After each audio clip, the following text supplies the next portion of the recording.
Guys, welcome once again sa aking YouTube channel.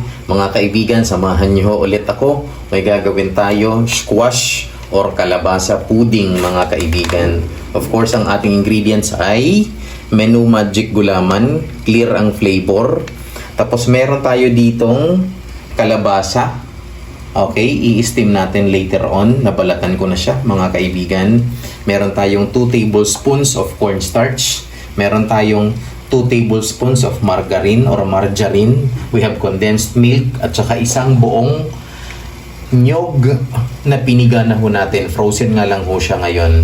Friends, before that, please do not forget to subscribe on my YouTube channel and please share. Thank you. Guys, shout out nga po pala base sa YouTube Analytics mga kaibigan. Meron ho akong bagong viewers from Canada and United Arab Emirates. Friends, welcome to my vlog. At ako po'y nagagalak at natutuwa mga kaibigan na sinasamahan niyo ako sa lahat ng aking videos. Okay? So guys, this time, nagpakulo na ho tayo ng tubig. Okay? Ilalagay na natin yung ating kalabasa. I-steam kasi natin to.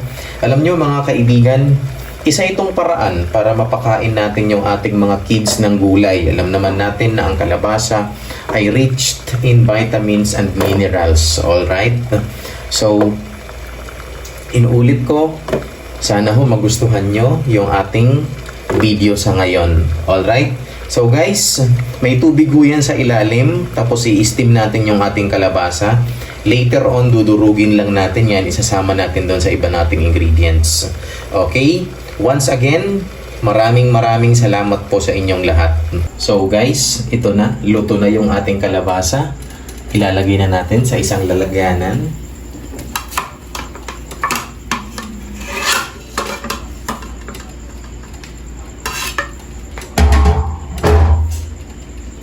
Tapos guys, ang gagawin natin, imamash lang natin siya. Dudurugin natin mga kaibigan.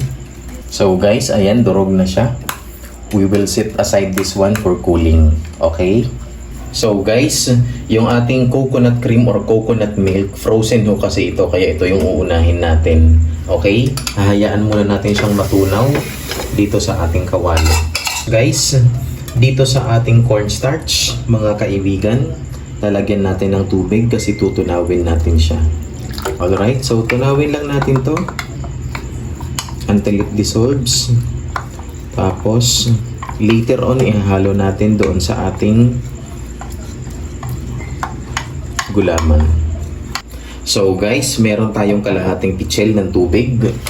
I-dissolve natin dito yung ating Menu Magic Gulaman.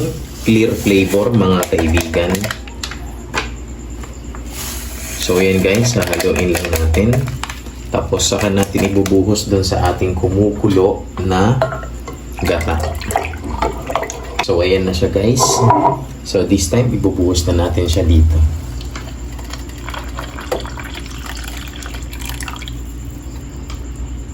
So, yun.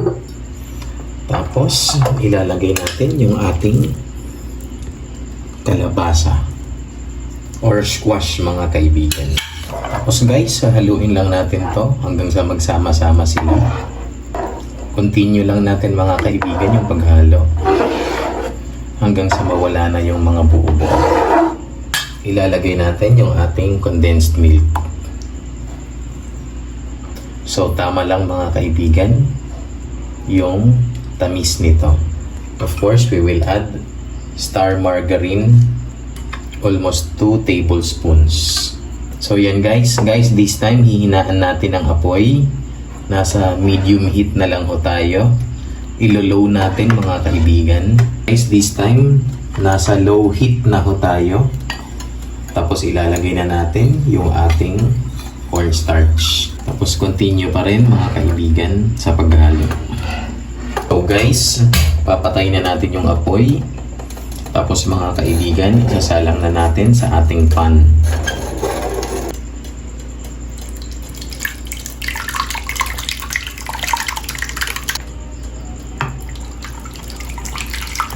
So guys, best serve yung ating squash pudding kung chilled siya mga kaibigan. So after ho nito, pag tumigas, ilalagay natin sa ating ref. Okay? So friends, once again, please do not forget to subscribe on my YouTube channel and please share. Thank you.